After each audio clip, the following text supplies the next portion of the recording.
नीता को तारीफ शब्द पता ही नहीं था। घर के सारे काम वह एकदम सही सही करती थी।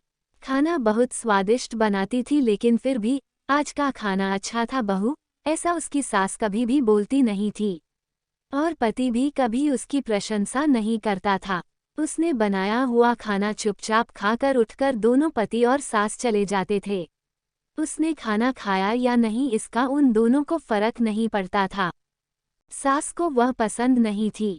उसके हाथों से जरा सी भूल हो गई तो सास तुरंत गुस्सा करती थी। उससे भी बुरी बात ये थी कि उसके पति और उसके बीच बातचीत का ज्यादा नहीं होती थी और उन्होंने ये चुप्पी बनाए रखी थी। वह उस पर ध्यान नहीं देता था। परदेश में पढ़ाई करने गया हुआ छोटा देवर मात्र समय समय पर नीता को फोन करता था, पूछता था भाभी कैसी हो। उसका फोन आने पर नीता बहुत खुश होती थी।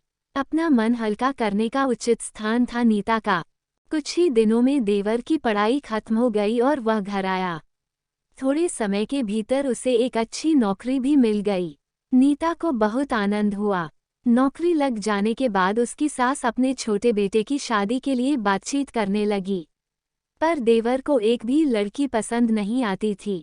इसने ही बोला होगा उसे मना करने को, सोचकर सास नीता को ही दोष दे रही थी। नीता को चिंतित देखकर देवर ने अपनी माँ से कहा, मैं एक लड़की से बहुत प्यार करता हूँ, मैं उसी से शादी करूँगा। उसने जिद की। देवर्जी यह बात पहले बतानी चाहिए थी ना। नीता ने ये बात अपने पति के कान पर डाली। इस बात पर उसने थोड़ी कीटपीट की, लेकिन लड़की देखकर वह भी तैयार हो गया। सवाल बचा सास का अपने छोटे बेटे का मन कैसे दुखाएगी वह। बाद में उनकी भी हाँ हो गई। नीता को बहुत खुशी हुई। उसे लगा एक अच्छी सहेली आ जाएगी अब साथ देने के लिए, दिल के राज बताने के लिए। पर कैसी होगी छोटी देवरानी। रस बस जाएगी हमारे साथ और इस घर में, या वह एक अलग दुनिया बसाने पर जोर देंगी देवर जी को। इस विचार से थोड़ा टेंशन में आ गई नीता। कुछ दिनों बाद नीता की छोटी देवरानी चौखट लांघकर घर में आई। देवरानी ने घर में आते ही सारे घर की जिम्मेदारी अपने हाथों में ले ली। अब सास ने अपनी छोटी बहू की ज्यादा ही तारीफ करना शुरू कर दिया। उसे माँ जैसा प्यार करने लगी। ये देखकर नीता की आंखों में आंसू आ जाते। वो सोचती मैं भी तो यही काम करती थी, फिर मेरे साथ ही क्यों ऐसा बर्ताव। अब थोड़े दिनों बाद छोटी देवरानी पूरे घर पर राज करेगी और फिर मेरी जगह वहां पर कोने में होगी।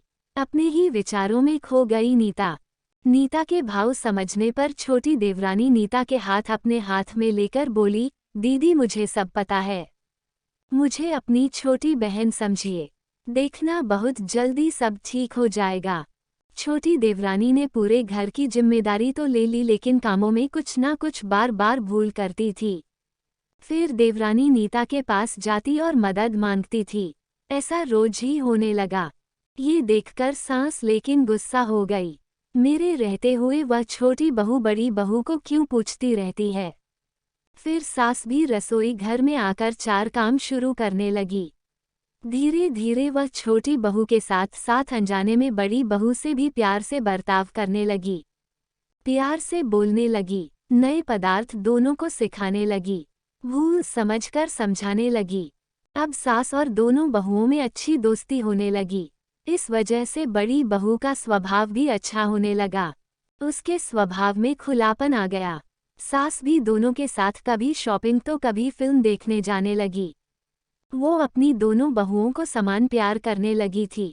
इस वजह से घर का माहौल हंसता खेलता हो गया। इसके अलावा अपने भाई और उसकी पत्नी की बॉन्डिंग देखकर नीता का पति भी उसके साथ अच्छा व्यवहार करने लगा। ये देखकर छोटी बहू बहुत खुश हुई। दीदी घर पर पहले आप ही का हक था, ऐसा बोलकर छोटी बहू ने पूरी घर की जिम्मेदारी अपने जेठानी को दे दी। साल भर में नीता के देवर को अच्छे वेतन और बड़ी पोस्ट पर स्थानांतरित किया गया। अब छोटी देवरानी भी अपने पति के साथ परदेश जाएगी और मैं फिर अकेले रह जाऊंगी। इतना ही नहीं, इतने सालों बाद सास का व्यवहार जो इतने सालों बाद बदल गया था वह फिर से वही हो गया तो। इस विचार से नीता डर गई। देवरानी की नीता को इतनी आदत हो गई थी कि उसके बिना घर काटने को दौड़ेगा। देवरानी के आ जाने से घर का माहौल बदल गया था। वह थी ही ऐसी खुशमिजाज और ऊर्जावान जैसा के नाम से पता चलता है। यहाँ देवरानी की हालत भी कुछ अलग नहीं थी। उसे दुख हुआ कि यदि यहाँ रहना पड़ा तो उसे अपने पति से दूर रहना पड़ेगा। नीता के देवर की जाने की गड़बड़ और देवरानी मात्र ट्रांस होने के कारण नीता सोच में पड़ी। अंत में उसने देवरानी को पूछा तो देवरानी ने जवाब दिया कि दीदी मैं सारा दिन नए स्थान पर अकेली रहूंगी, उससे अच्छा मैं यहीं हूँ। आपके देवर को बोला है मैंने शनिवार और रविवार की छुट्टियों में आप ही यहाँ आ जाया करें। मैं भी उनके साथ जाया करूंगी बीच बीच में थोड़ा बदलाव के लिए। उस पर वह बोलते हैं कि 6 महीनों में वापस यहाँ ही बदली कर लूंगा मैं। अपने पति की नकल करके देवरानी बोली और छोटी देवरानी भी हंसने लगी।